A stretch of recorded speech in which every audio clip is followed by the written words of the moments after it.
Hey folks, we're going to do some Eberron cartography and creature token stuff for the adventure Crystals of Mabar. So give me a second here to check my signal, and then I will go through my official intro spiel, and then we'll get to work here for a bit. So let's see, checking in to see if my live stream works okay.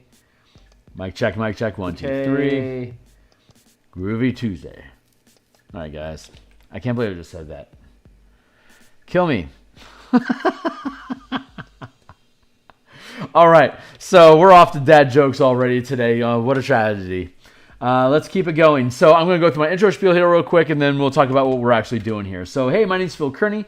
I create role-playing games. I illustrate them, publish them online. I've been focusing my attention on Dungeons & Dragons 5th edition for the past 5 years.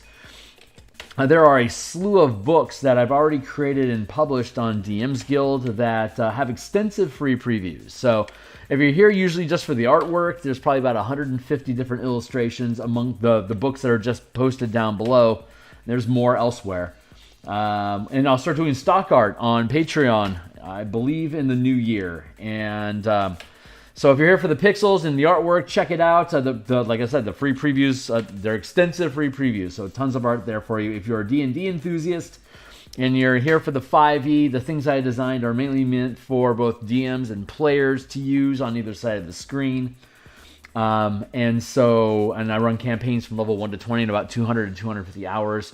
So if something is built with high-level content, I've ran high level, like this is like in the past 5 years, it's like the second 20 level campaign I ran through. So I have an opportunity to play a lot of this stuff at every tier, and I'm going to start up another play test once the Spelljammer book gets finished. But right now we are talking about Eberron. So if you want to catch up on all the things we got going on, you can follow me on Twitter if you're still on that platform, X at Phil Kearney. Best way to support the channel is to like, subscribe, hit the bell. We picked up another subscriber today, folks. Thank you so much. Like, subscribe, hit the bell icon. I'm here 6 days a week, Monday through Friday in the morning. We're doing Spelljammer ship art for the book that we're publishing. Mondays and Thursday nights like this, we're here doing Eberron work. Tuesday at lunch, we're doing martial powers, non-spell magic systems for martial characters. Saturday, we do commissions or private projects, personal works, whatever it is. I'm doing a book cover commission right now for an upcoming Underdark adventure. And sometimes on Mondays and Fridays, I'll just stream knickknacks, odd and ends. Like I'm going through the Eldraine monsters that were released in the fourth Monsters Compendium by the DMsGuild last month. So I'm digging through those to see what the different color language looks like, to see if there's any changes I need to make to the color, mana, spell, point, variant rules that are linked down below. And so far, we're batting around 970s. So there's a couple little things that we could nitpick at, but for the most part, we're crushing it, and we're batting up there with the WotC staff and correctly analyzing color for different types of creatures, spells, and effects. So I'm really stoked about that. I think at some point they're going to get a little bit more serious about doing MTG stuff. So I'm really happy that I jumped on the bandwagon, that I created the bandwagon to jump on to tag along with them on this stuff. But I'm going to get a timer set here. This book cover that we're looking at, that is for... There. This is Crystals of Mabar. It's an 8th level adventure. It's set in Eberron in the nation of Karnath around an undead scourge zone. So the adventure is about finding an underground necromancer laboratory that is performing rituals with the moon of Mabar. Shagath, I think. I keep forgetting the name of it. Anyway, the moon's not so important as the plane is, and the undead and the demons that spew forth as a result of it. And it's your job to stop it, whether you know it or not. One of them is you're working for villains and you're stopping it so that they could restart it with people that are more reliable and will do what they're supposed to do, and guiding all of this undeath into a usable resource for them. But Everyone's getting double crossed in this thing, so it's super fun. Anyways, this is a book cover we created. Once we get published, it'll be here. We're at episode 168, so if you go back in the Wayback Machine of the Eberron playlist, around episode 40 is when we made this book cover. Right now, we are working on one of the abandoned farm homesteads that there's maybe like 20, 30 some odd of them. That are darting around the village. That's the intro point into the adventure that leads you into the woods, that leads you to the manifest zone, which leads you underground to the ritual chamber, which opens up into the plane of Mabar, and hell literally spews forth from there. So, having said all that, right now what we are in the process of doing is we've just started working on the coloring for the farmhouse. We're going to... that is the wrong reference image there. Let's see. Farm.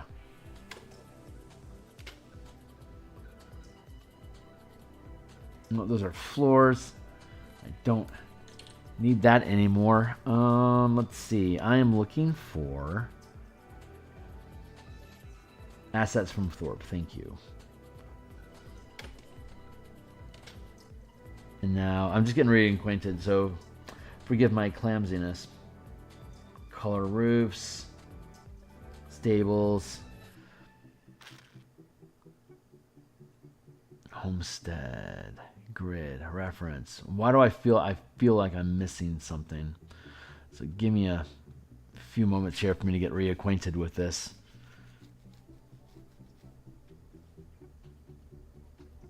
Assets from the Thorpe, color roofs, stables above, black and white, color, let's open color, building, well, oh, I see what's going on, right, because we put ground on, we put a bunch of ground down. Okay, cool, so I know what I need to do. First thing I need to do is assets from the Thorpe. I need to push that up to bump. I forgot I put a floor plan in, so you couldn't see anything that was going on. You goofball. See? Thorpe. There it is. Okay, so here's our Thorpe, and we can use that for referencing stuff. Finally. Okay, now I know what's going on. Well, sheriff, grain. Let's go with, let's do our walls.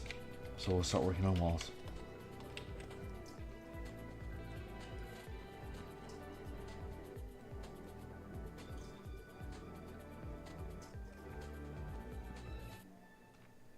There, reference. Good, reference. Cool. Now we can homestead, color,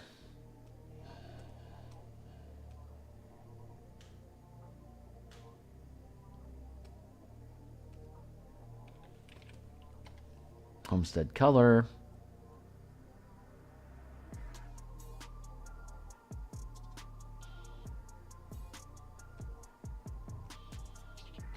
what am I missing now? Hold on.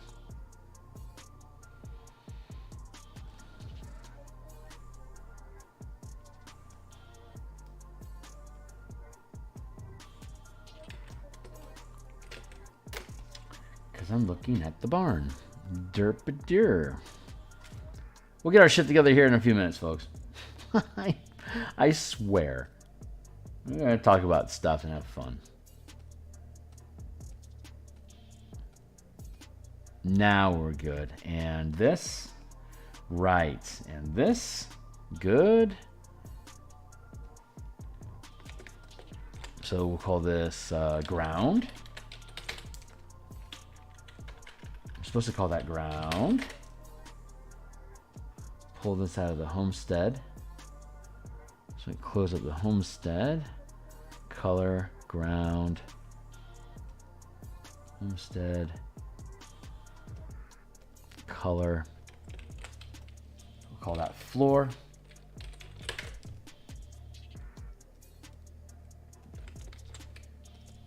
Walls. There we go. All right, we're on track now. Back at it. I'm going to use a square. That's what feels right here. Nice and efficient tools.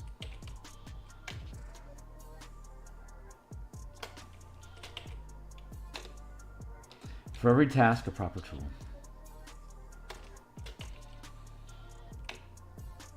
Just gonna get in the groove of doing stuff here, and then we'll see if I can ramble on about some stuff. This morning, we had a newcomer to the channel, Milo, asking about tips and advice for new DMs. That's a great question. There's a lot of stuff you can do as a DM. DMing is a performing art, so you can never get too good at it. Hey, Hornetico, how you doing, my guy? So if we're talking about first-time DMing, I got asked this morning about tips on DMing, which is a favorite topic of mine. So that's exciting. Let me check my walls and shit here real quick before I start getting into a rant. Homestead. There we go. Looking for the black and white. House. I gotta get rid of that mark on that wall, so I gotta find out where it is.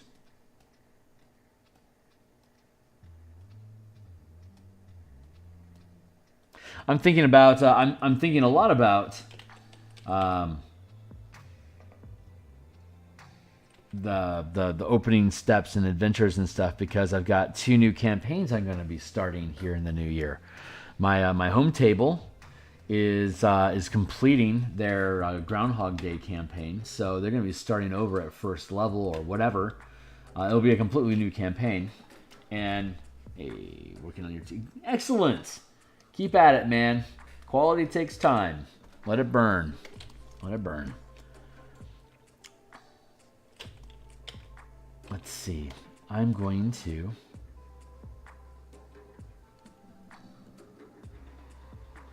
Yeah, 2 campaigns. I'm going to go fish. I'm going to go fish. Blah. I am going to go fish for a stove. So let's see.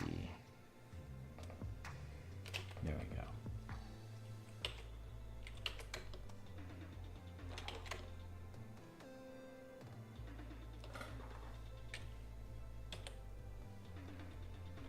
I'm going to capture this. There. Then I can conceal that reference and drop back down here.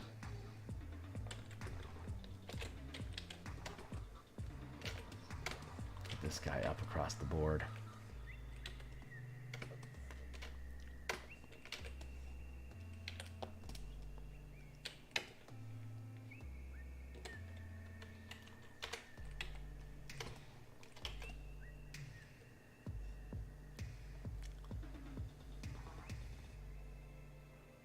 All right, interesting-ish.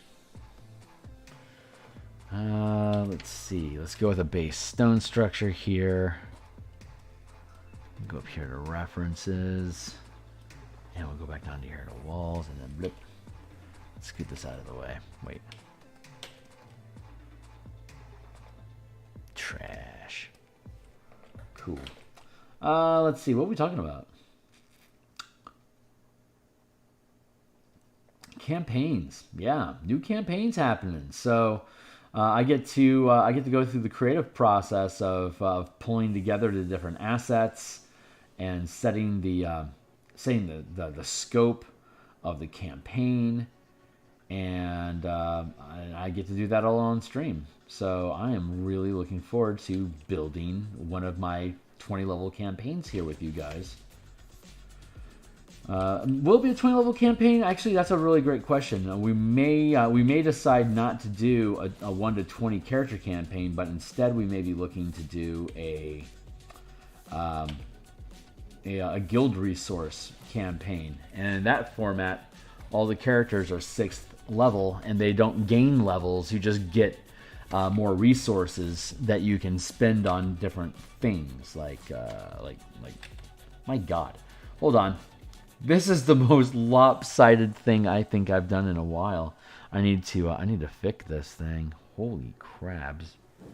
Houses. Find the right layer. Yeah, so everyone has 6th level characters, which are pretty tough as nails.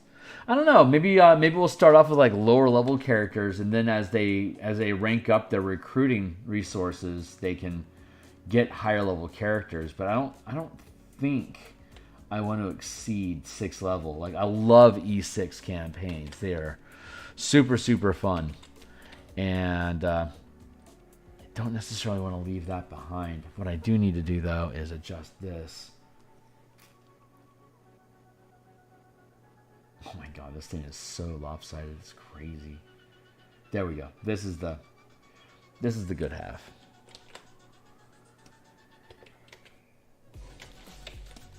Free transform. Flip vertical.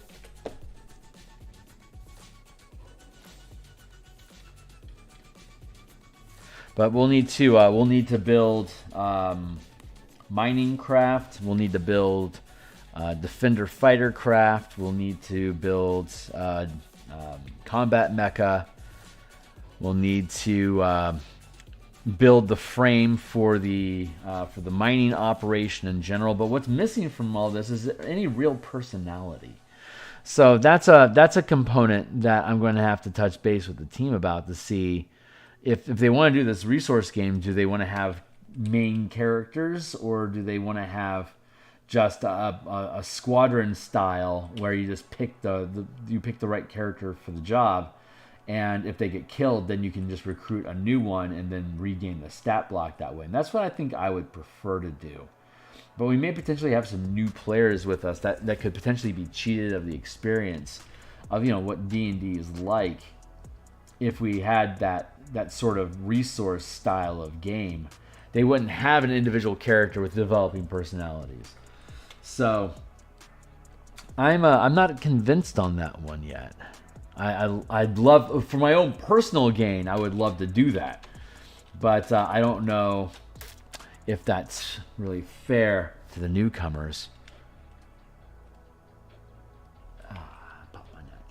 I'm gonna drop some of this in here as a base color for our stove. We got a stone going on here to encase the metal, and then the metal here we have the grating and like a little log stand sort of thing, whatever that word is, and then some grating, and then we have it goes into the back here, and then we have a vent out. Let's see.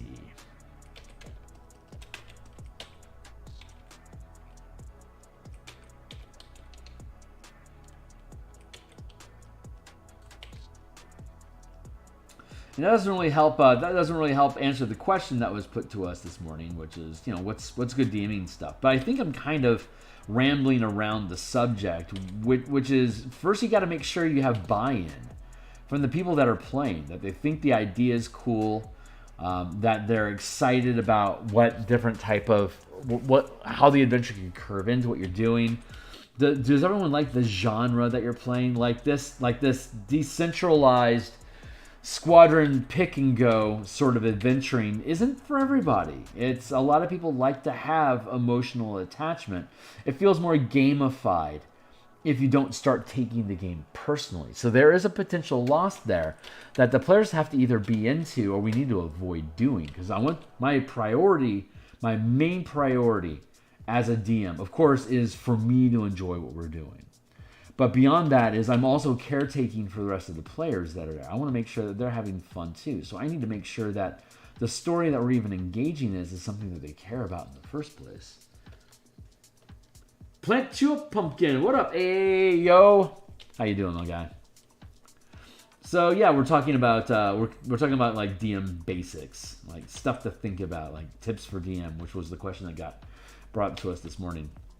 And while we do it, I'm just getting some painting done for this map of this abandoned farmstead. When the undead attack, we'll have an abandoned version, and then we'll have a didn't leave soon enough blood on the floor version. So we'll make the clean version first, and then we'll get to the bloody one. But for now, we are building a stone, an oven built into a stone fireplace. So we've got this base color for stone, and now we're going to grab this secondary color here, and I'm going to keep rambling on because I'm eventually going to make I'll eventually make like a standalone conversation about this sort of stuff in general. But this is not that time. I should have dedicated conversation time for these sort of things. I like rambling about them here on streams, but at some point I'm going to need to collect those notes, and instead of just trying to cut out the conversations about art that get weaved into these DM conversations, I need to just separate them into separate conversation pieces. Sometimes I can get on a decent rant. If I don't have to think about what we're doing in artwork, then I can just run on a tear and just paint and not worry about it and just talk about, the weather. And we'll all end up being okay. But when I'm doing when I'm laying in color like this onto a piece, I actually kind of have to pay attention to where I'm going. It's less of a free-form, open mic, as it were, for the muse to speak through me as she may. So I'm afraid that's not the kind of night we're going to have. So we're just going to call this a practice conversation, because I'll eventually build this out into like a series of 5 or 10 minute blurbs across time. So it certainly doesn't hurt to talk about it a couple different times, I suppose, along the way, as long as people think the conversation is interesting. But let's see. That's looking good. I can blip that reference away. There you go, buddy. Let me bring this back in. Let's see. What's the next? Oh, we need to grab doors. Let's do the doors. There.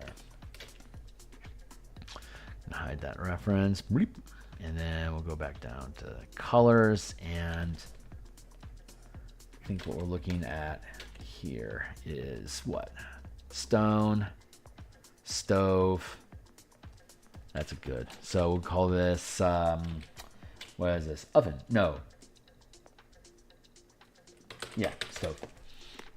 And then the wall, so we can go back into the wall layer here and add the doors to the wall layer. So that's what we're going to do now. And then I can keep talking about whatever while I kick through that. Yes.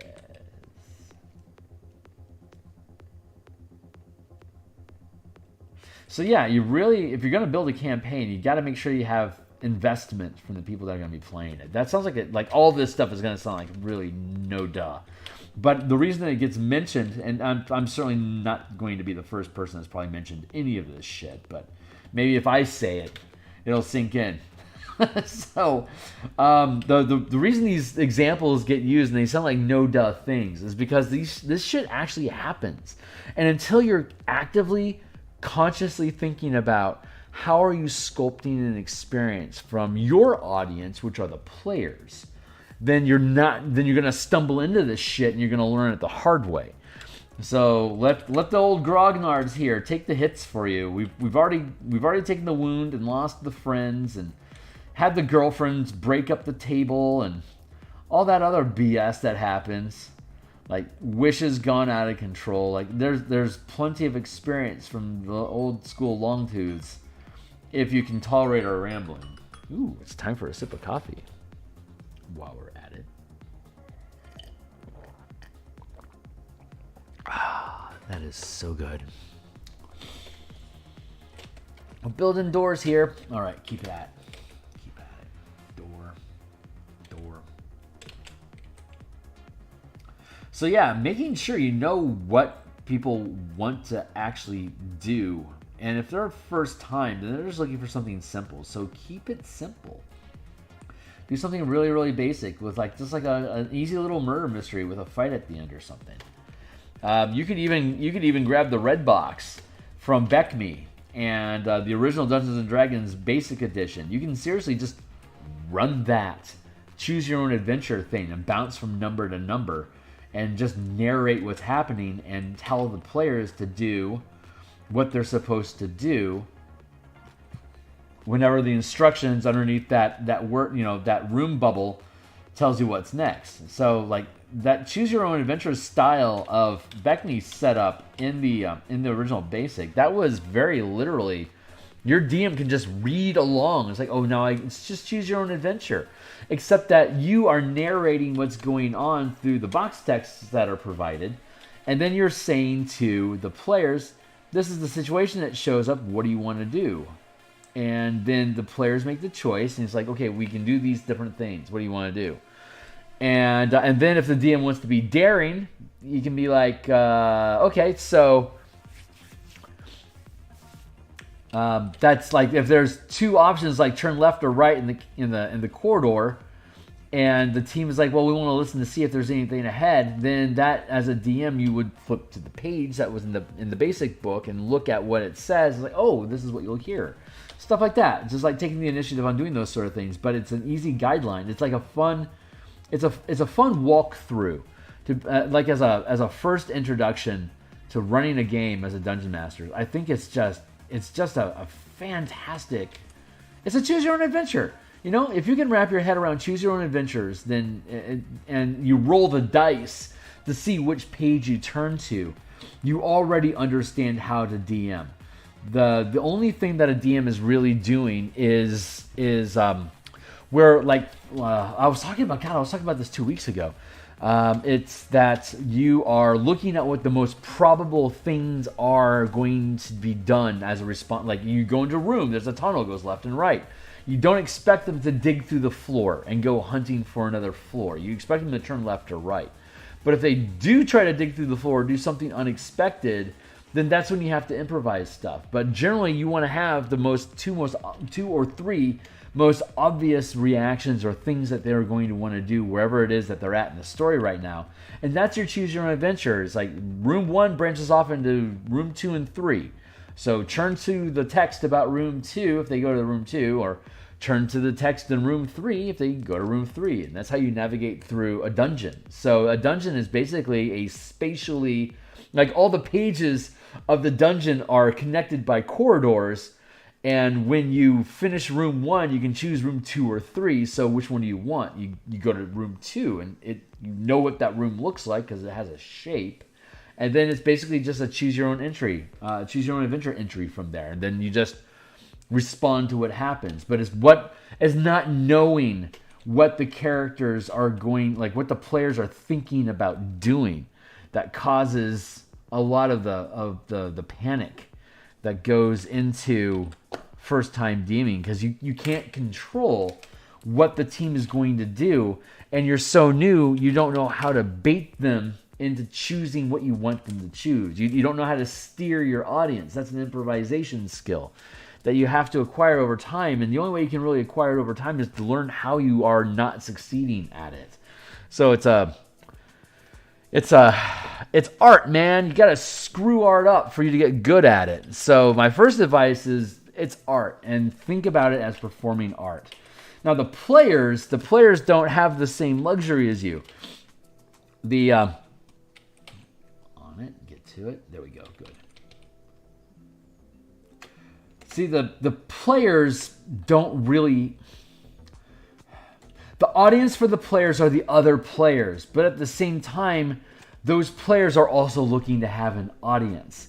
So you've got like 5 or 6 prima donnas.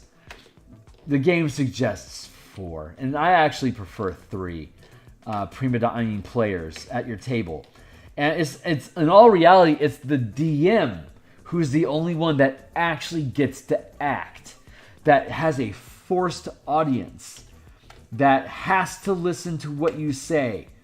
And, well, if they don't like it, they'll start throwing tomatoes at you. But if you do a good job of reading your audience and being able to have a fun pace, then you can have you can create a neat narrative for them, because most of the time you're just telling them just enough information about the environment so that they can make decisions about what they want to do next. But that is about seeding event narratives, so which is a completely different skill set from, say, maintaining attention from your players or managing the pace of initiative order during combat, or when characters, if you're using a turn-based system, for players to choose what they want to do during this particular turn.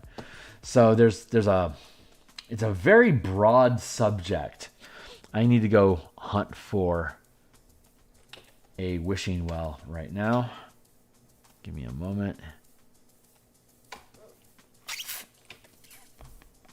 There we go. I'm just gonna scalp this, I think.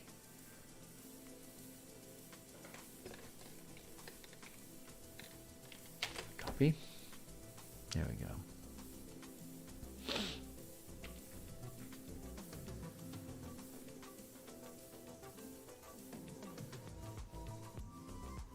So this is already off to a train wreck of a conversation. So I'm glad this isn't my big video about it. This is the kind of garbage I got to burn my way through. But here we are, color down here. Well, we should still have the well up here as a reference, though. Oh my god, where'd you go? There you went.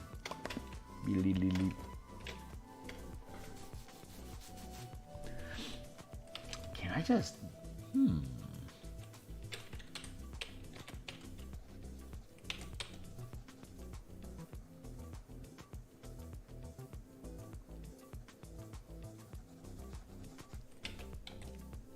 It's free transform. Bum, bum, bum, bum. Not bad, Kearney. Not bad.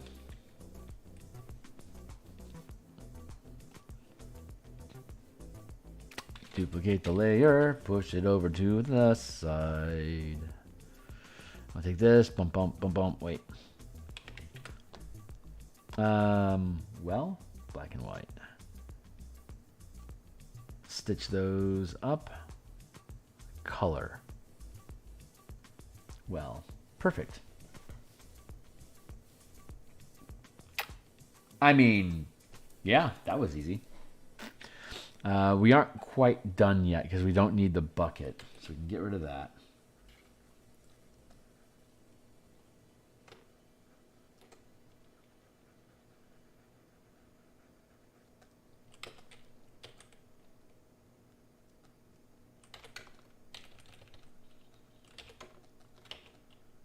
Yeah, not my best advice stream today, huh?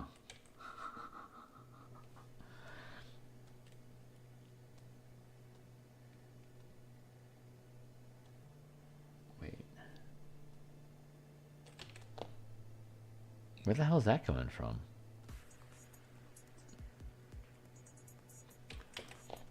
I've got this phantom mark over here, and it doesn't belong. Where did you come from?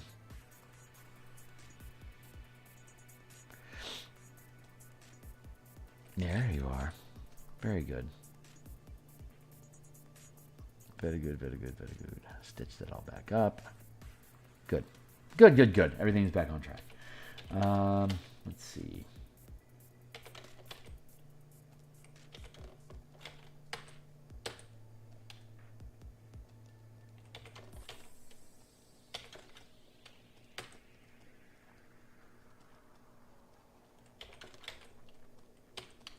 I could probably peel apart these layers and extract this from the village well without,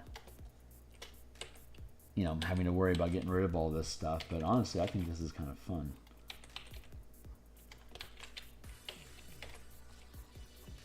Do like that.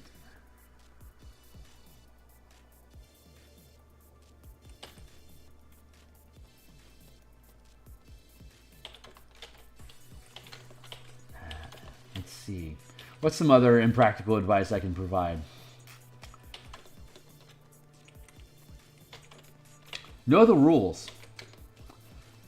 And be okay with not knowing the rules. You're going to have to improvise. You can't get through a session without improvising at least 20 fucking things.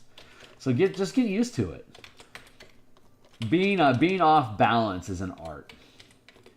And and allowing yourself to be off balance without being thrown for a loop for being off balance. Like it's like I think being too self-aware of potential mistakes, I think is probably like the crappiest thing that a DM can do to themselves. Because the players might not ever catch that you have no idea what you were supposed to do right now and you're just faking it. And at some point you're going to realize being able to fake it is just what improvisation means.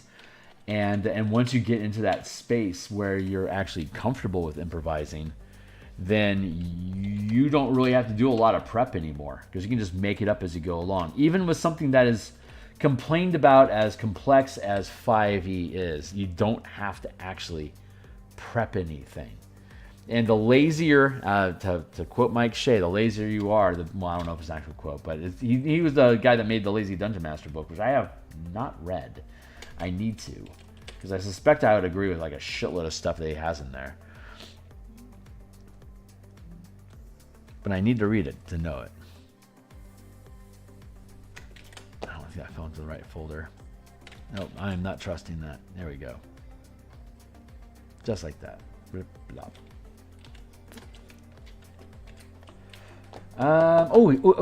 We have an outhouse. Okay, so the well is done. That was amazing. House, let's do outhouse.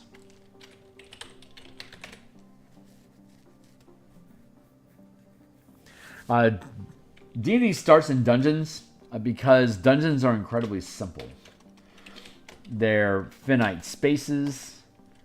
The variables are limited, so it's a safe space for a DM to improvise things. Because as long as you know what's in the room, you can make up any details that aren't specifically mentioned.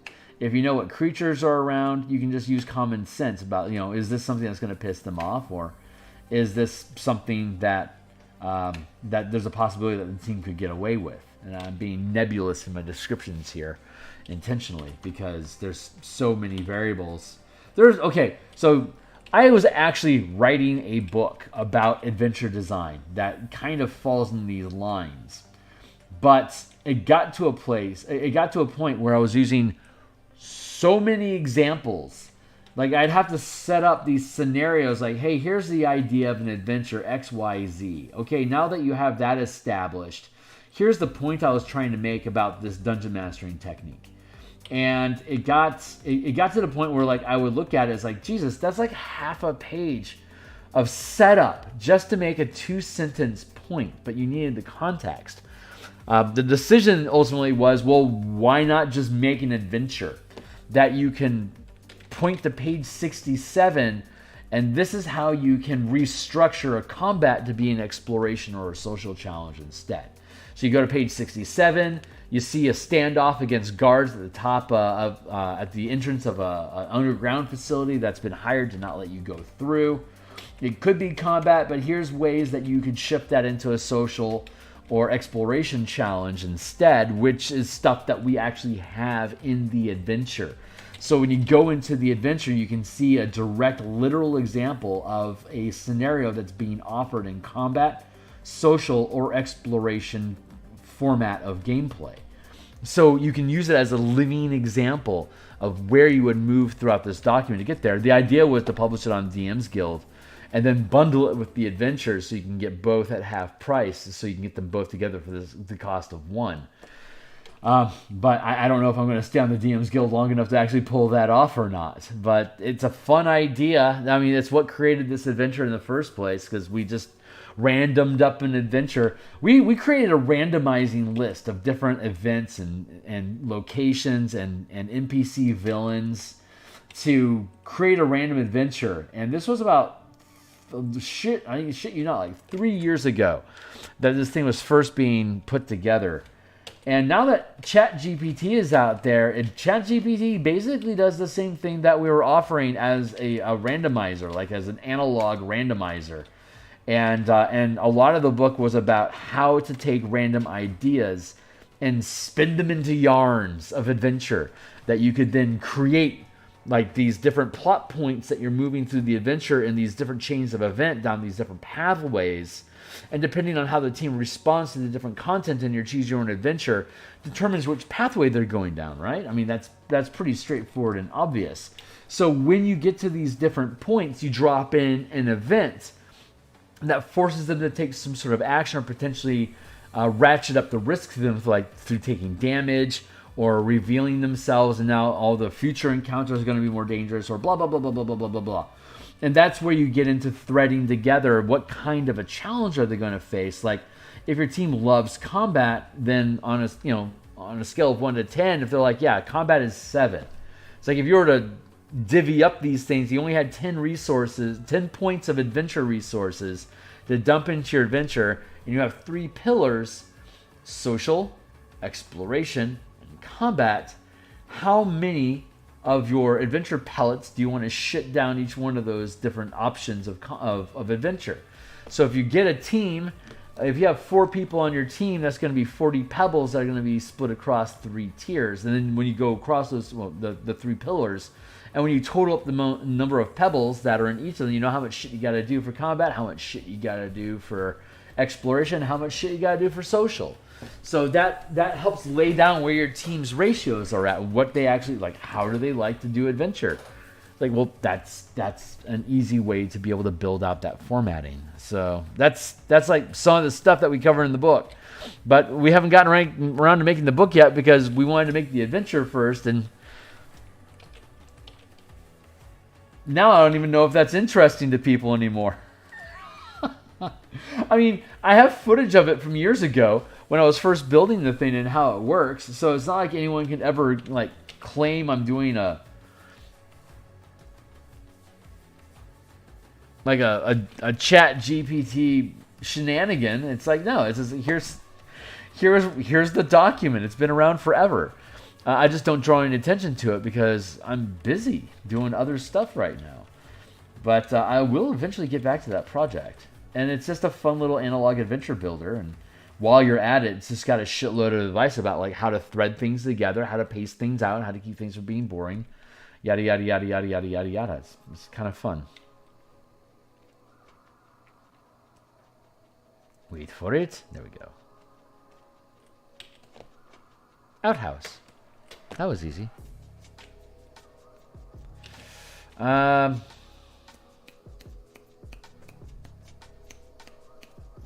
Right, let's go find another reference. I think more than anything, I'm starting to just organize my thoughts around that sort of content conversation, because I know it's relevant, and I know there's no end of demand of like, how should I do this?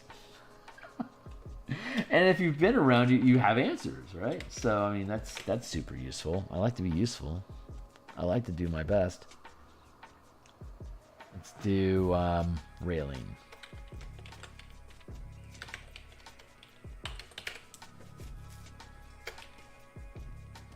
Rails. Drop down to here.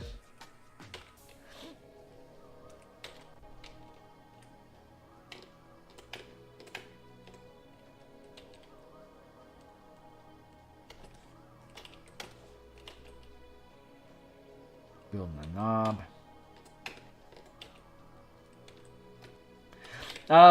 One of the conversations I like to have is about backstory, because I'm very opinionated about players and the characters that they want to bring into games, because I hate most of them. I hate characters. I hate backstories. Can't stand it. I absolutely loathe it. And because if a player expects their backstory to be included in the adventure, then they're forcing the hand on how the adventure can actually be built and what you can do with it, which I am not a big fan of, because I like my adventures to be completely crafted around the shenanigans of the characters. Now, I mean, like, so this is how I approach it to appease everybody. This is how I approach it. You get your trait, you get your you get your trait, you get your ideal, and you get your flaw from your background. On top of that, you get to add a sentence. You get to take all that shit, and then you can make a sentence like, "I'm looking for my lost dad." That's the only sentence you get at first level. Or it could be like, "I aspire to be an aristocrat, or I'm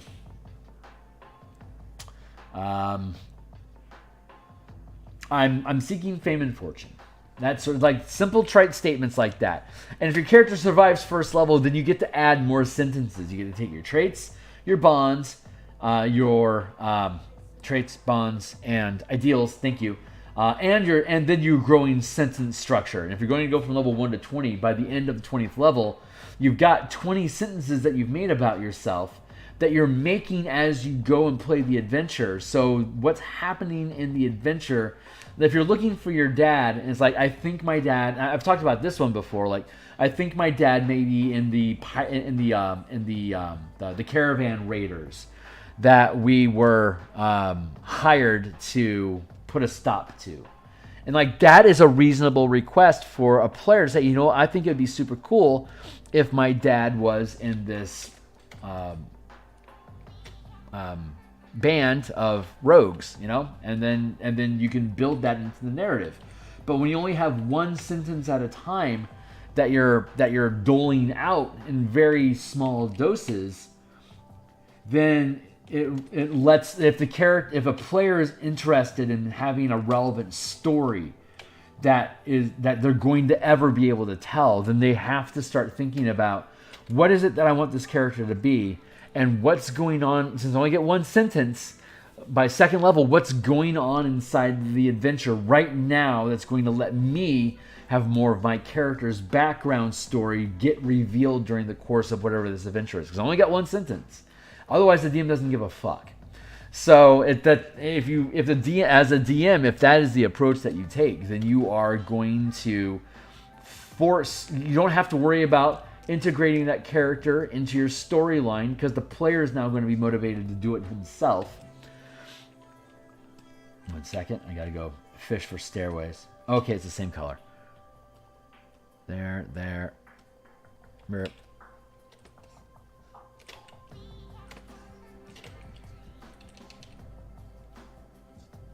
And that creates buy-in, because they're going to have an opportunity for their character to shape and sculpt the story, which is exactly what, you know, which is what most people that build backstories and characters and stuff, they want. They want their character to be relevant.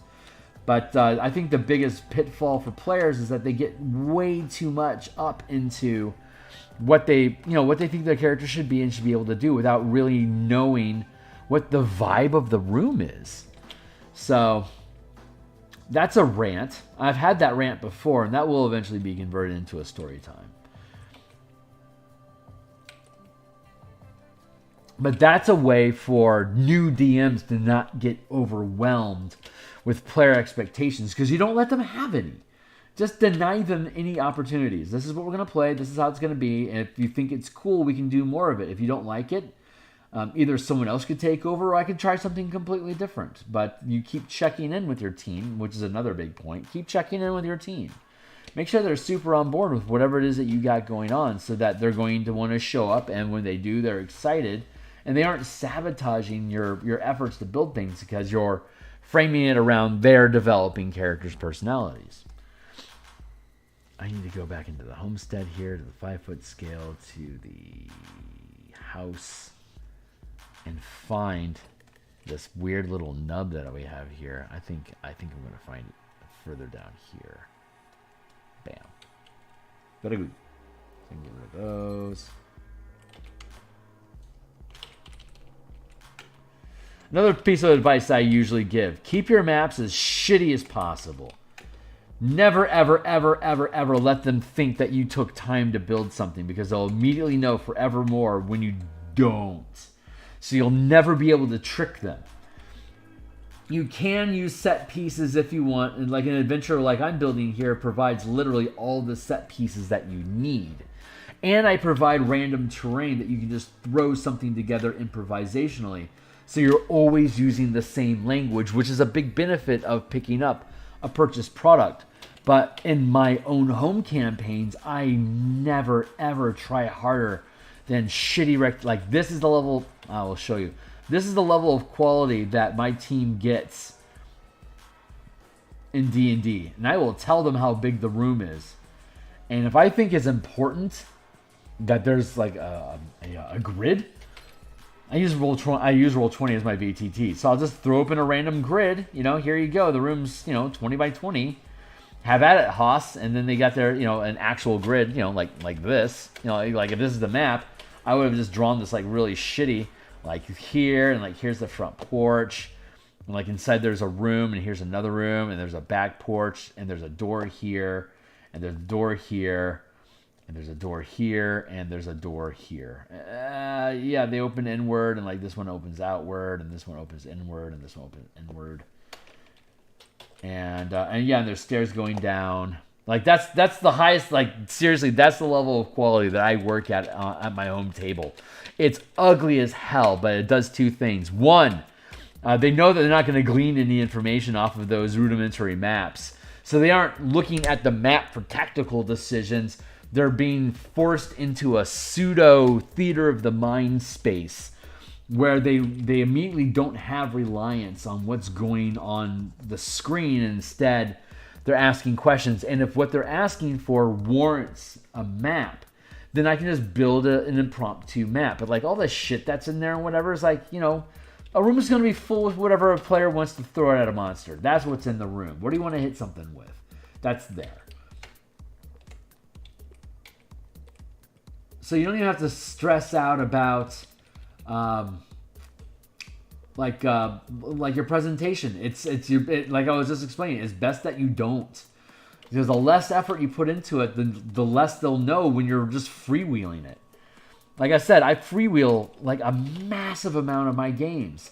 Like sometimes I go in like 3 or 4 sentences, especially like I'm at 19th level in a campaign right now. And I've probably put... I think I've put 40 hours worth of prep into it. And the rest of it's just spontaneous decision making based on what little I actually need to know about the game. But if I need more details than like say an hour's worth of work, then I'm probably overthinking it. If I'm going to keep all of my shit at such a uh-oh. I forgot to undo everything. Herbsy Dirt, let's go back and fix it before I really just hate myself forever. There, I think.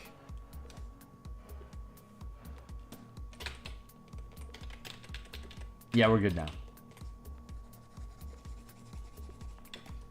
Yeah, seriously, the shittier the better. They will know. They will know it's a trap. So that takes care of the stress of presentation.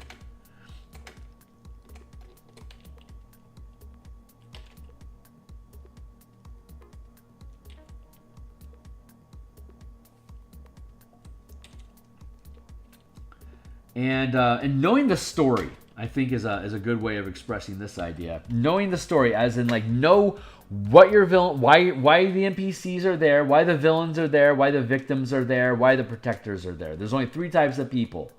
There's bullies, there's victims, and there's protectors. And everyone's playing at least one or two of at least one role at a time. Complicated will play 2 roles at a time. Freaking psychotic people have all 3 going at the same time and apply all 3 of them to the same person. Bullying you, by protecting you, by being the victim of you. It's twisted, but that's psychology, man. But basically, everyone, all the NPCs your team is ever going to run across is going to fall into one of those 3 categories. So in a conflict. They also have their own personal goals, like when they're not in a conflict, when they're being left alone. Just going about their day, making bread. We're making bread over here. Well, what do you aspire to do someday? It's like, well, I hate making bread, and I wish someday that I could get a boat and go fishing and explore the ocean. Like, that's what this baker really wants to do. But for now, he's stuck making bread. So that's just like a little oddball nitpick idea that you can just spontaneous yourself into, or have a D100 list of aspiring goals a peasant may have. I'm sure there's something out there, and if there's not, if you can't find one, let me know. We'll build one. It'll be fun. But yeah, 100 peasant aspirations. Maybe that's what we would call it.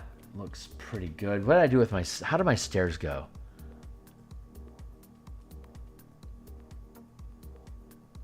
House. Let's go find my stairs. Oops, I just locked up. I tried to zoom and it stuttered and then it locked. So what I'll have to do is I'll have to close the program and then the window and then open it back up again. Super simple process. But OBS software doesn't necessarily play with Adobe Suites very well. And when OBS wants to do an update and I don't do the update, I keep skipping to be reminded later, it gets worse and worse. It's like probably on purpose. Good. Dilute that a bit with some water.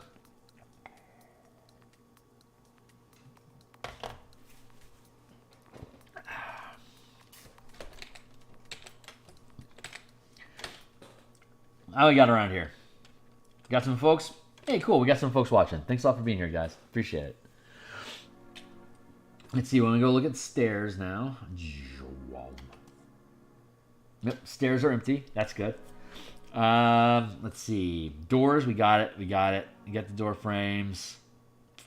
Oh my god, are we done with that village? That house? Well, I mean, it is an empty house. So, I mean, what's it gonna have?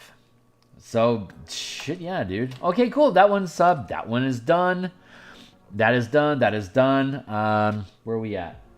8:30. We've been going for an hour. We're doing great. Let's see if I can get the let's see if we can get this the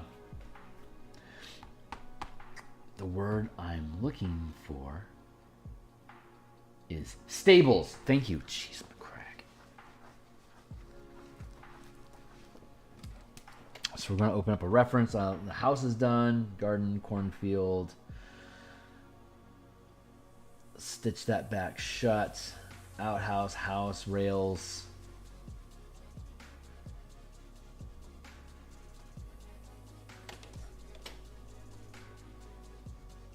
Yeah, those rails should be indoors. And while we're there... Oh, no, I wanted to take care of the pea patch first. So let's go with blip, blip, pea patch.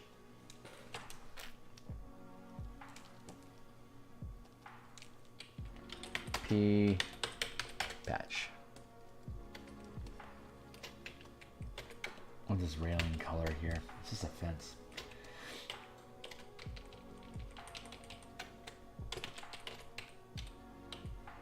Not like that. Yeah, if you know what the motives of the characters in the environment are, and you know what their aspirations are, you know what they're afraid of, and you know what role they'll play in a conflict, that takes care of almost everything that you need to worry about. Why are they there? How are they going to respond to violence? And what do they hope to achieve? Like that's all you really need. That's your character's motives right there. What's my motive, director? There you go. And you can plan this out ahead. If you want to act impressive, you can plan this stuff out ahead so that when they run into somebody, you can just go down to it. Or you could not worry about it like at all, and then spontaneously just decide what it's going to be based on the vibe of the room right now. That takes a lot of cocky improv confidence to be able to just throw your weight around and, make things at will. But that's where you want to get to as a DM, where you can just get plopped down, ask people what kind of tone do they like, what are they into. I know the system, let's build basic stuff, and then be up and running like in 15 minutes. And then just whatever bullshit it is that whatever shenanigan they start getting involved in, just glom onto that as being interesting. You always just let them steer the ship. Whatever the team is interested in, that's what your adventure is going to be about, because they are the main characters. Your curse as a DM is to perform like a dancing monkey, whatever it is that they're going to do. So there's this weird cat and mouse between the DM and the players, where the DM is always trying to angle the team towards stuff that they think is cool by baiting hooks and creating conversations and events that lead them in the direction of the type of stuff that the DM wants to do. And the players just instinctively don't do it at all. They just run off on their own, causing all sorts of shenanigans. And it's that dance between the team driving the DM insane and the DM catching the players flat-footed and punishing them for causing pain. That's the dance, and it's super fun. So it takes a lot of loose snarkiness, honestly.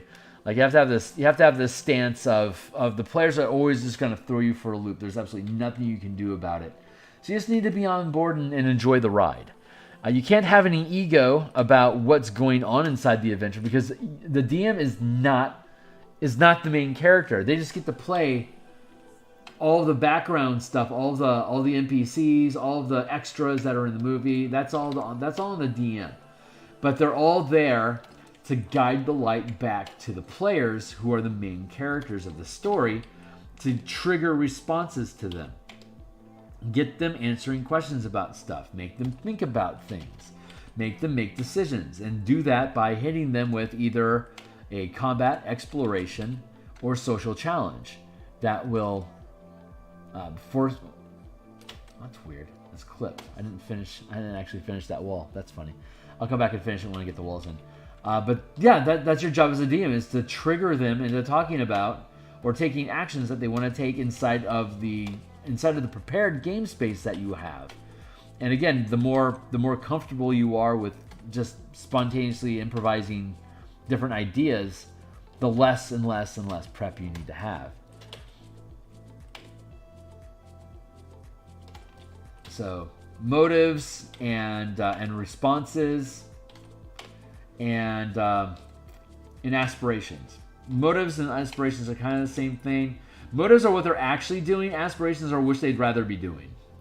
So that's actually pretty useful.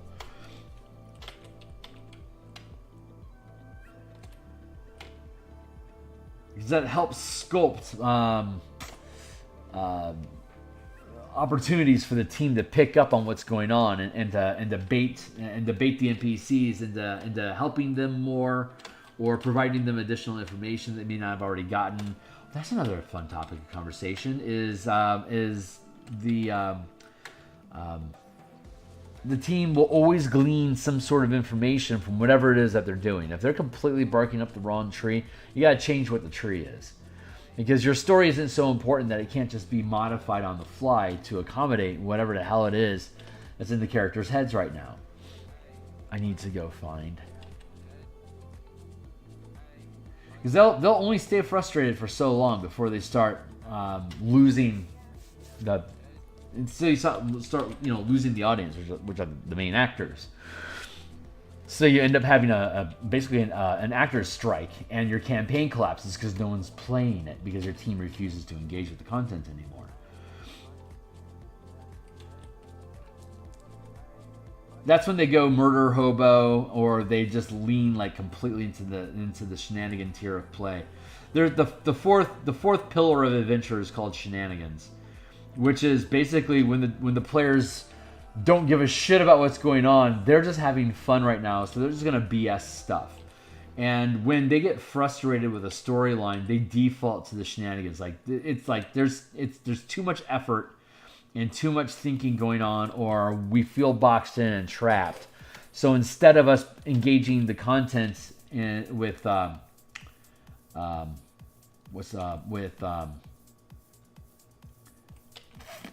sincere intent, they're going to avoid the content altogether and like pick out an NPC to become their best pet, and then devote the next 7 sessions on making a muffin shop with that NPC, because that NPC aspires to open a muffin shop one day, like a bakery. So now your team's just completely thrown away the apocalypse, don't care, let's make muffins, and you don't know what you're supposed to do anymore. It's like, well,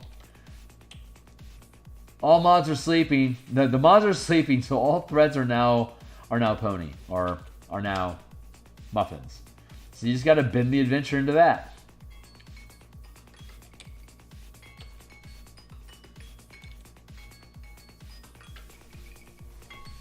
Thank you, timer. Letting you know it's time for some tea. This is the worst advice section ever.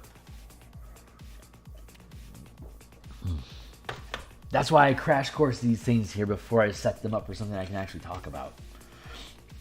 I like how smart I sound when I say I'm going to do that, so I'm going to do that.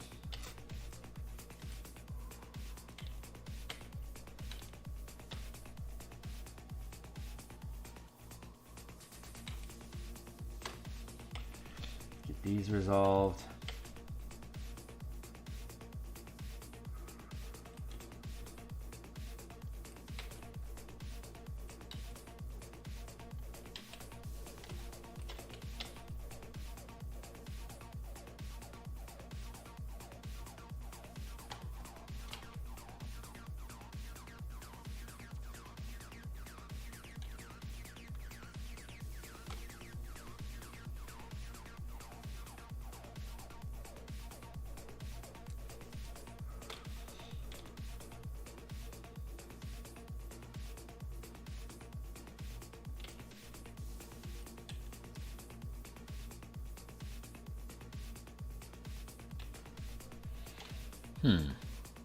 So far, so good. Let's go back to our reference.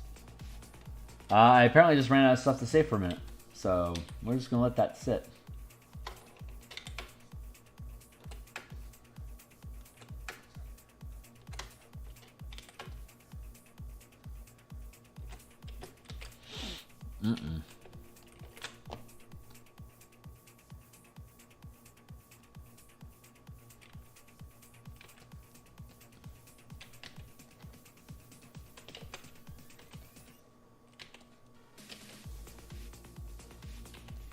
Nope, I'm still in the P patch, aren't I? I need to be in the stables.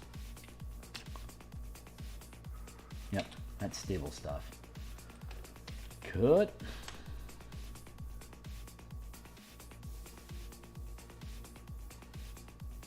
Let's take this out of the P patch. Let's close that up. There. Let's make this stables. Let's try that again. Stables.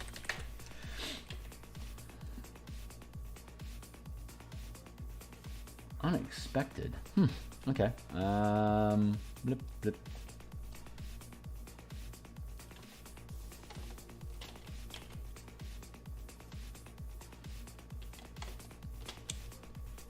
Let's go back up here to the 5-foot map.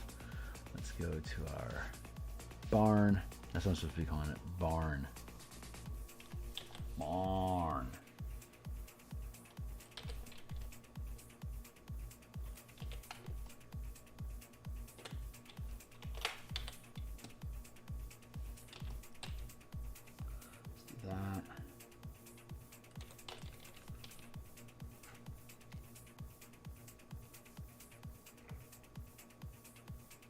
Yeah, I didn't realize I'd have to actually focus on stuff today, so I'm a little not able to freely communicate like I like to. Because as much fun as it is to give DMs advice and talk about stuff like that, I'm supposed to be painting. That has to be my top priority in these endeavors. It's when it's when I don't have any. I don't have to actually invest any brain power in what I'm doing that that we can get the best results. So sadly, that is not going to be today.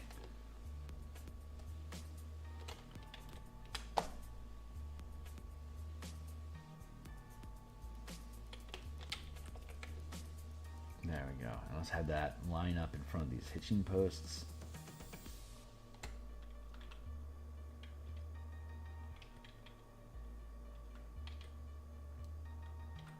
Perfect.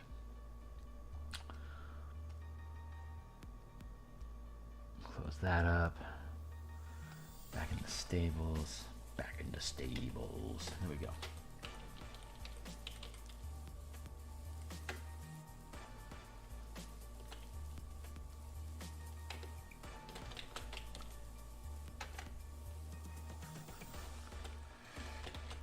But yeah, I mean that's some of the basics, like just knowing your shit, knowing why it's there, why things are there, thinking ahead about what potential obstacle, like what are the obvious obstacles, and or rather what are the obvious solutions to the obstacles that you create for the characters.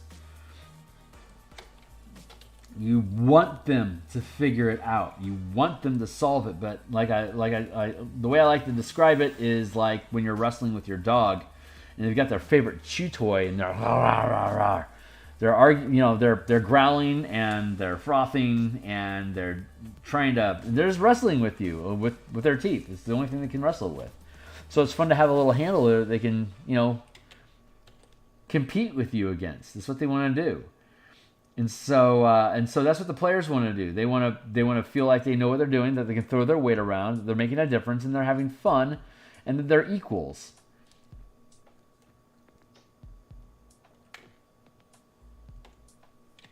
So that's what knowing your stuff allows you to do. It lets you be okay with whatever plans it is that they have. We want to assassinate the mayor. Okay, you can do that. The mayor is supposed to be like the main villain. That's perfect. Well, while you start trying to skulk him down, you start finding out about all these evil villain plans he's got going on. Killing this guy's probably a pretty good idea. Good job. Simple stuff like that. Anyway.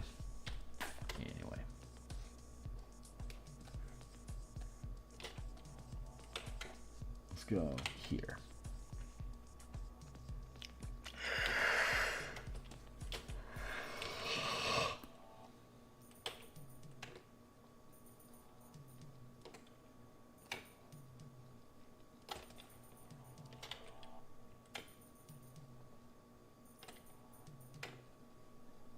I think I should be able to get through the rest of this barn. There's not that many components left. I gotta fix that door. Okay, when I finish these doors, I'm gonna go fix that door before I fucking forget about it. Carsey monkey. Homestead, 5-foot scale, barn.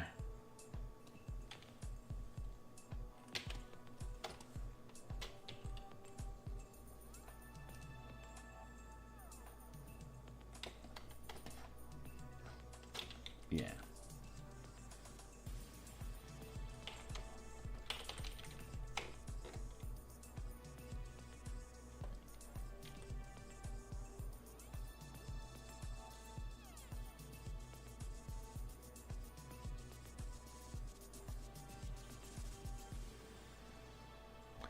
Just like that. Stitch all that stuff up.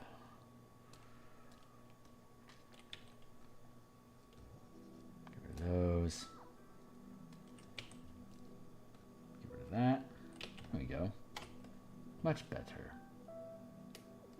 We need more references. I need window color and I need bevel. Is that what these things are called? Oh, so we don't know. It's the same thing. Cool.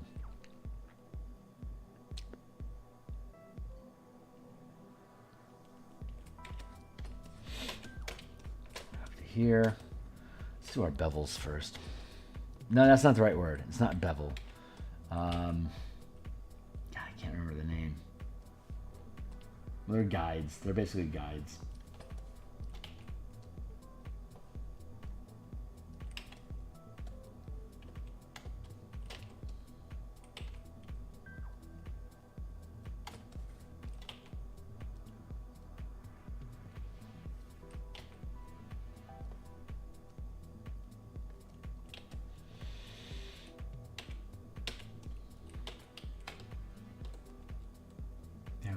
These are windows. Windows. I only need to put some windows on the barn, on the house, but I'm not quite there yet. I mean, literally, I'm not there.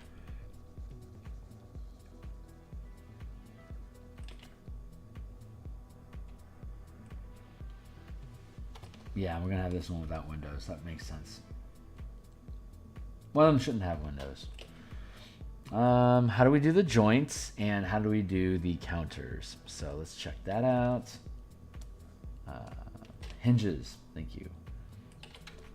That's a hinge color, and now we need a table color. It's literally the same color. Okay.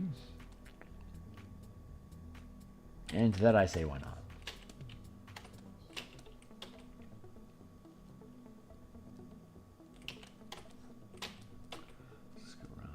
doors. Then we'll have to clean up these little spots. A little slop here.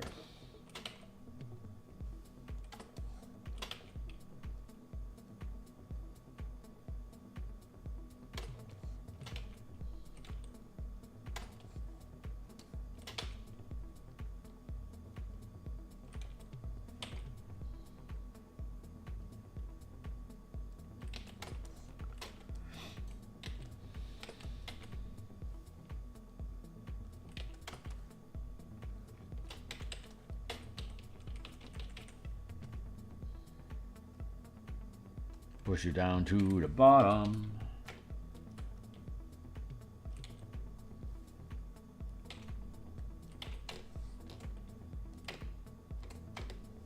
I gotta look up these hitching posts, see what color they are. I think they're the same generic red as the railing, or generic color as the railing, but I'm not certain. So I gotta go back and look at that again. Pretty sure it's the same. These are all cleared out. Like, this place is abandoned. So, like, they took all their shit and they left. They took all the livestock with them. I'm going to go have to trample the pea patch. We should have an equipped farmhouse for those that are here in case the team wants to investigate or, like, interrogate people or something. So there probably should be a farmhouse with stuff in it. But I don't necessarily have to do that, but I can. Let's see, there's that. That looks good. Let's go look at fences. Literally took the fences away. Okay.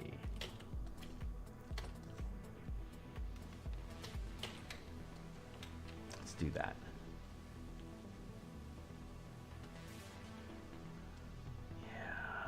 Where do we want to be?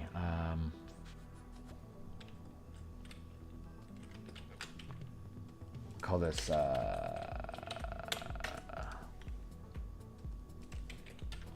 fences. There we go. This kind of goes along with the pea patch. So let's drop this down to the pea patch. Yes, it goes.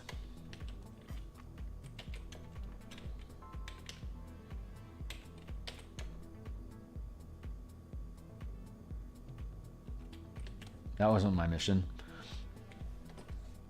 My mission was to find the hitching post colors. Same colors as everything else. Okay, perfect. Well, I didn't want to make any assumptions. That would have been bad. Let's go back to our barn. Is actually what it is.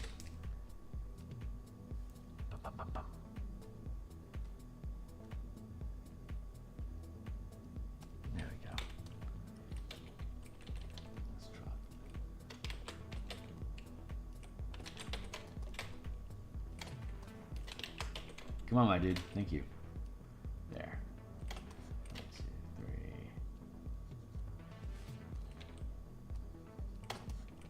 4. Very good. That's fine. That's fine. This is fine. What else do we have here?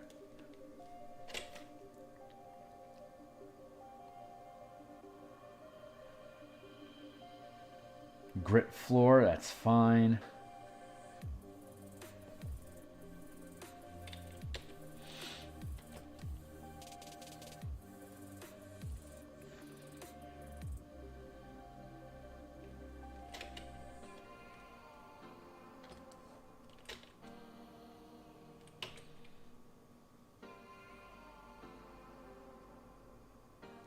Let's do that.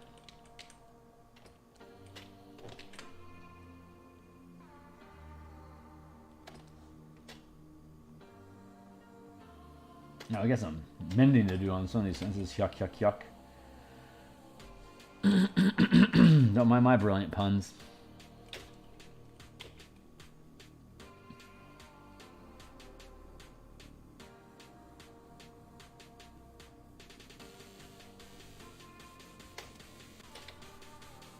Each of these squares is 5 feet, so this is like a tree like that big. That's pretty good hitching posts.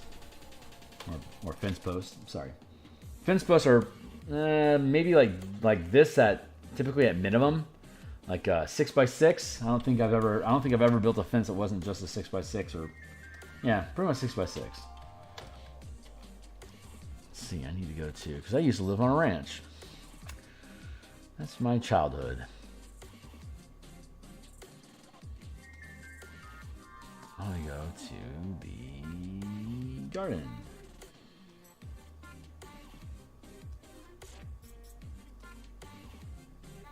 And where are the bits?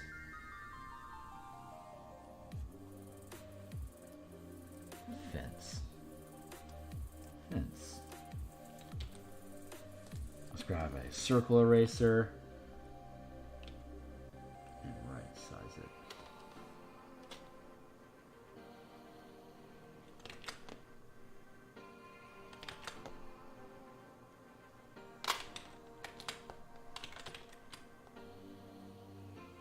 Nothing more fun than taking an awl and digging a hole and then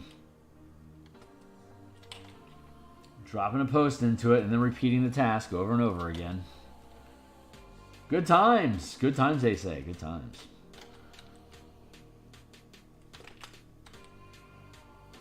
Has like a bolt cutter sort of device with large flat plates. There's like 2 shovels. It's basically 2 shovels bolted together. It's a fence pole digger, literally. So you clamp it together and you stab it down, which causes 2 shovels to stab into the ground, and then you pry it open like a chain cutter, and it causes the 2 shovels to scrape, and then you can lift out of the hole and then dump it here and then drop it back down, crunch, pull up, plump. Not easy work. Pain in the ass, especially if you hit a stone. It's just not gonna fucking do anything. It's like, great, what a waste of a hole. So you gotta mind your soil depth on that sort of thing. Otherwise, you end up hitting rock and clay, and it's just gets more difficult.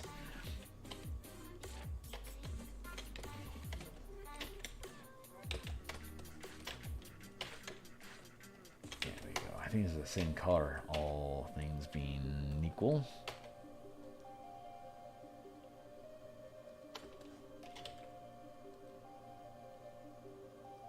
Yeah.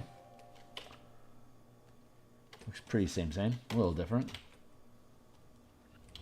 There we go. Good, this is coming along. This is all coming along very nicely. I don't want to have a fence around this. This is just a corn maze, and it kind of is supposed to not just be that, but I want to have it scaling out infinitely. I need to figure out a coloration for this though. But I've been doing this for an hour and a half. I'm almost done. I think I'm almost done for the night. This feels right.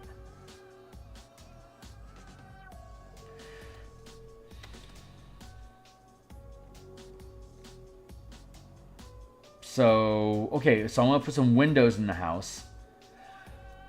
Okay, so we'll put windows in the house, and then I'll call it for the night, and then we'll put roofs on. When we come back on Thursday, we'll put a roof on the house, a roof on the barn, a roof on the outhouse. And then we'll start figuring out garden coloring and the cornfield coloring. And then we'll drop in some trees. And it'll be done. So we could potentially have this done on Thursday, at least the generic format. But this will actually be the last structure I have to build that's not inside of the manifest zone of the bar where everything turns evil and stuff. That'll be a completely different fun thing to build. But roofs, yeah, and then we get to gore this place up, and then we get to go back to the actual Thorpe map and gore that up too. So just like lots of blood splatters and bone and stuff like that laying around, of just carnage of people getting caught where they shouldn't have been, and by undead chewing. But okay, let me stop stalling and let me build these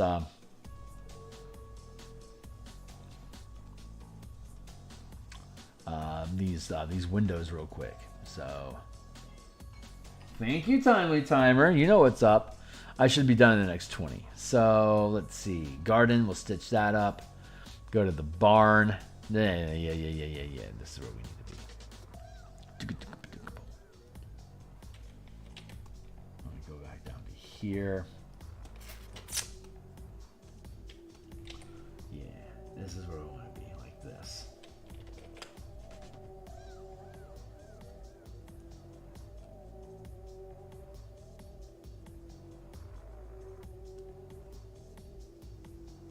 I don't even know what that's for.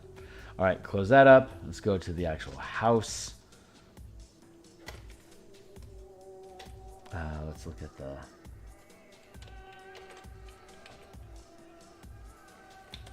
free transform. Flip vertical.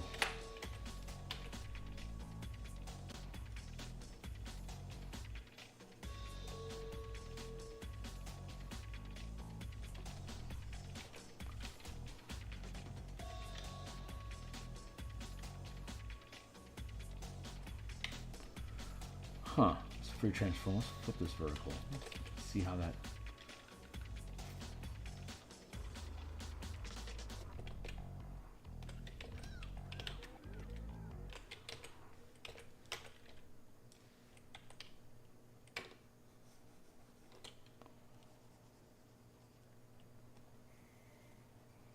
There, we can sculpt that away.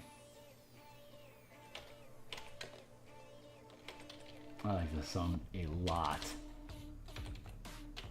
Man, the Tool concert was badass on Friday, man. Tacoma Dome's a decent little venue. 30,000 people. Very fun.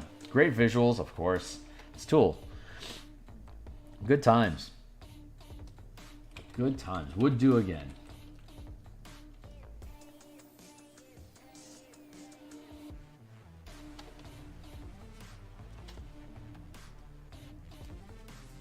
Merge that down like that. Let's just grab this whole bit.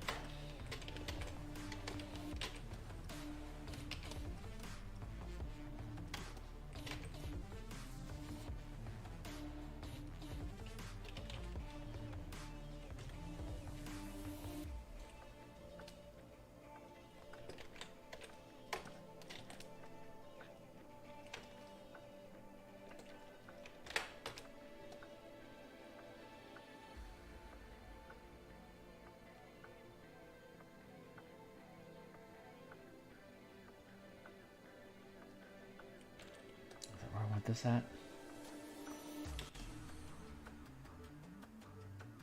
Yes, it is. And we're going to duplicate that layer. Free transform. Flip horizontal. There we go. Nice. Good framing, Phil. Nice going on with that door. That's perfect. Well done, chap.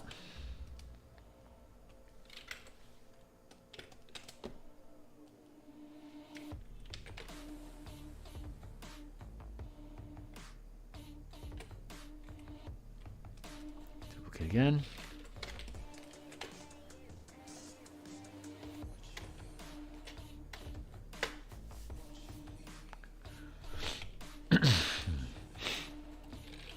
Duplicate for transform.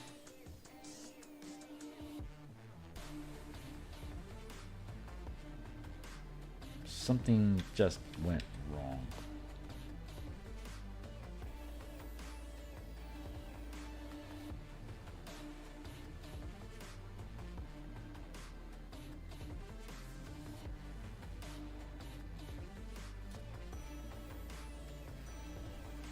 Sorry, I have to contemplate my next move. There we go. Right. Duplicate here. Oh, I see. I think I accidentally deleted it instead of duplicating it. Well, rookie mistake, ain't it? Gotta duplicate this one. Transform.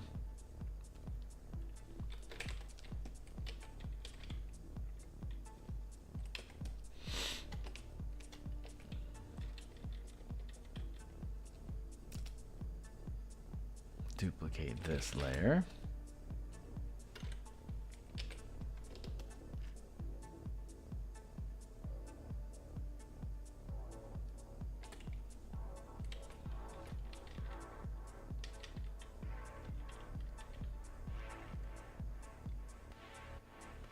Good. And then we're going to take this one again. Duplicate. Boom, boom. This one.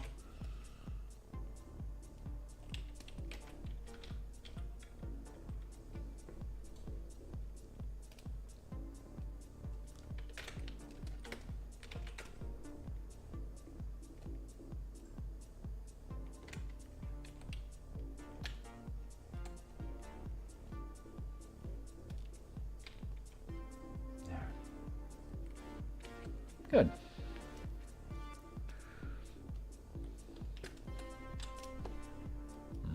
Merge those all down. And now we clear out the unnecessary wall. You create a windowsill.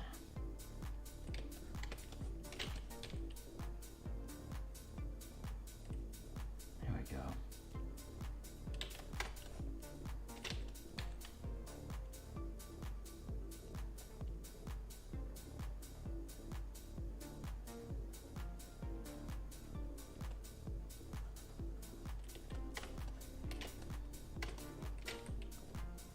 Windowsill.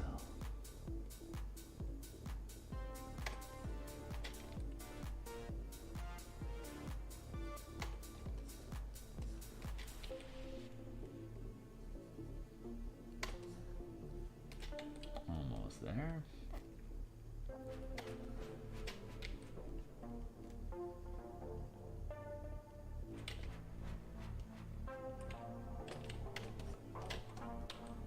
Yeah.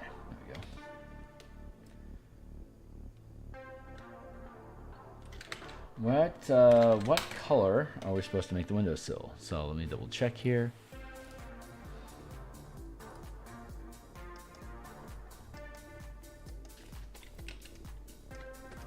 Yeah.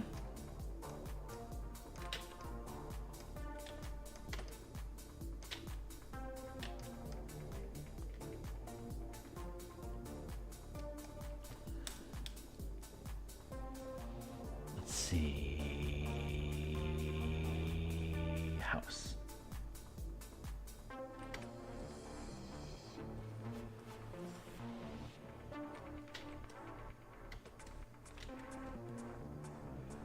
Walls.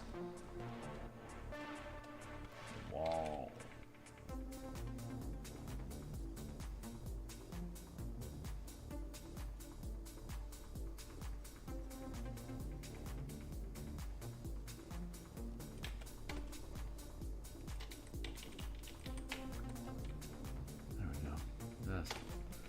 Lid it down.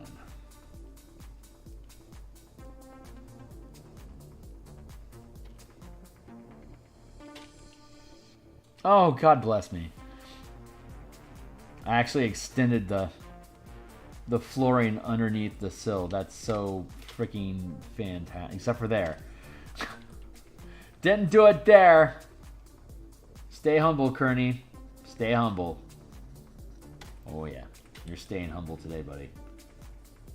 There you go. That's nice, though. That got it. Well, that's only partially there, too. All right. So sometimes kind of, mostly not. Let's get into the floorboards. Barn fence house. Homestead. There. House. Bottom.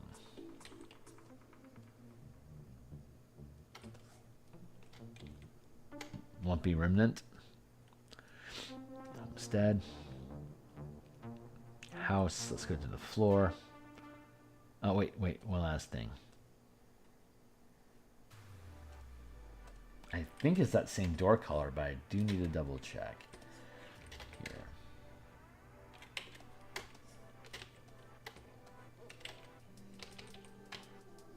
There. Very good.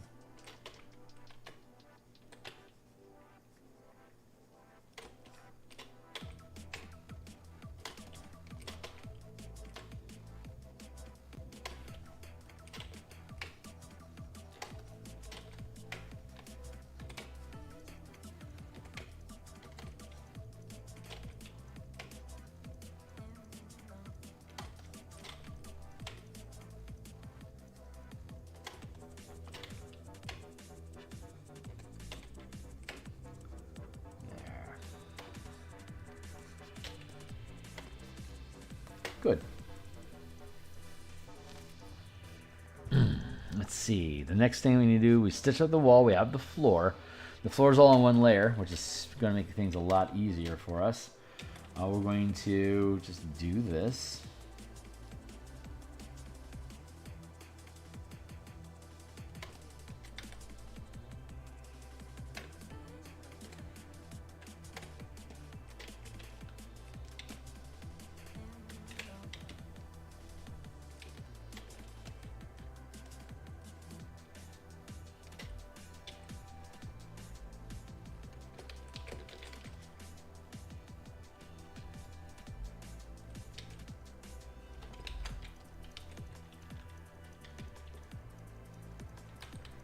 That's an easy way to resolve that.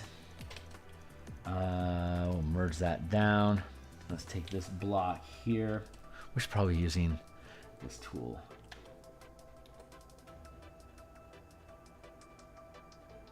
Actually, retransform.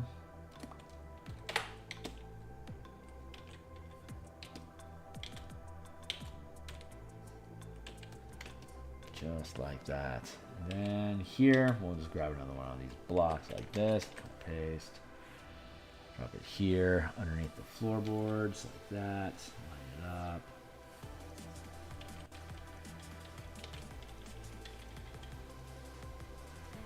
That is evidently a wall issue, so let's peel this back open again, drop down to here.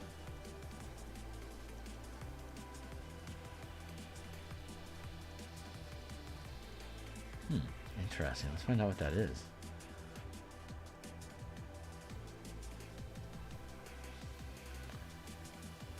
Oh, it's the wall. There it is. Wood. There you go.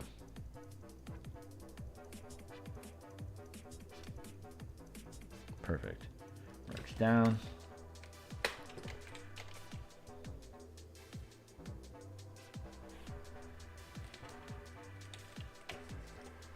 There.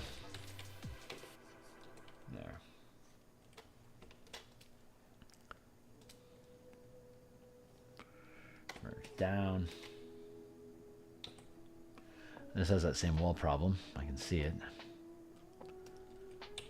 There we go.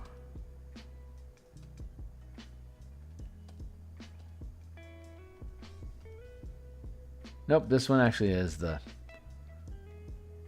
homestead.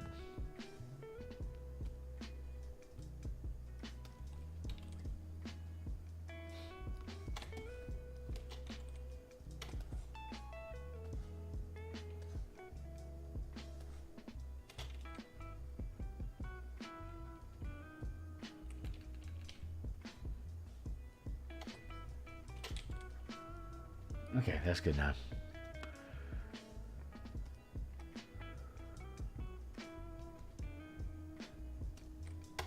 Almost done. We're looking good. Let's grab that squaring tool.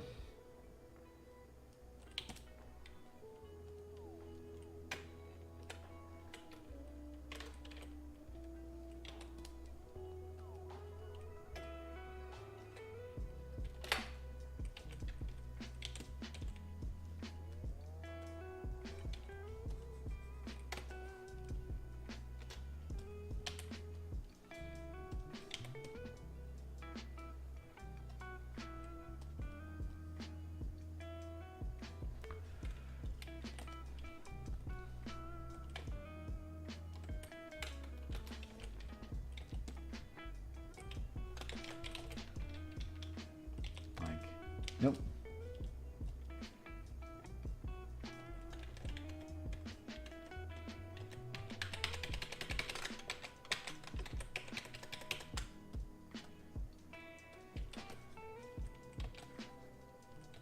Oh, weird. There we go.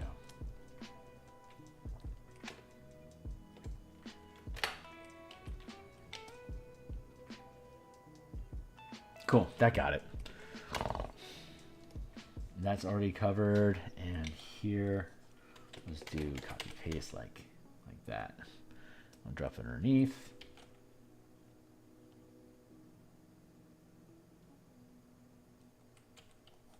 There, that'll make it feel more natural.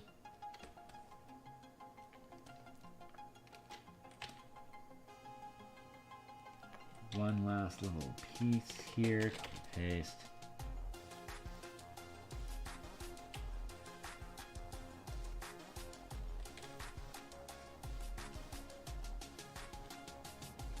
There we go. Now we have floorboards everywhere they're supposed to be. Nice. All right, cool. So we're going to go ahead and stop it there for today.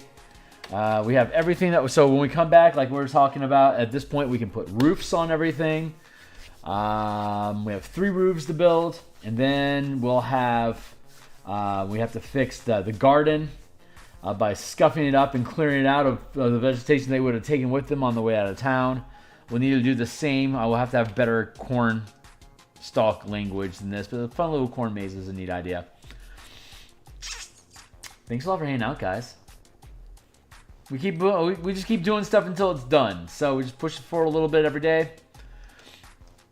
When the Spelljammer book completes, this will become our daily project Monday through Friday. So you'll see a fast escalation of content at that point. So tomorrow. We'll be back with more Spelljammer artwork tomorrow. We'll continue working on the Ballista Siege Weapon team. Then at lunch tomorrow, like around 1:30 Seattle time, is like 4:30 Eastern time, we'll continue working on the Martial Powers project. PQR. What are we working on? Whatever is next. ST. We're almost done. I can't remember which subclass we're working on tomorrow, but we're rebuilding one of the fighter subclasses to use the martial power system, which will be fun. Then we'll be back for Spelljammers on Wednesday morning, and then Thursday morning more Spelljammer. Thursday night more Eberron art. On Friday morning Spelljammer. I may have some fun stuff to do at lunchtime on Friday this week. I'm not sure. And then Saturday morning, we'll continue the book cover commission for the Underdark adventure, Enoriven's Weapon. And yeah, that's where we're at for now. So that's it, guys. Thanks a lot for being here. I really appreciate anyone tagging along. If you're catching this after live, thanks a lot for checking it out. We're here 6 days a week, doing 10 things each week. Check out what we got going on. Looking forward to having anyone show up, say hey, drop a comment down below. Catch me on Twitter at Phil Kearney. Check out my Patreon stuff down below. It's extensive previews. If you think this stuff is cool, consider making a purchase. Definitely like, subscribe, and hit the bell icon to tag along for all the future sessions starting tomorrow morning. So I will see everybody hopefully in tomorrow. So, but yep, thanks a lot, guys.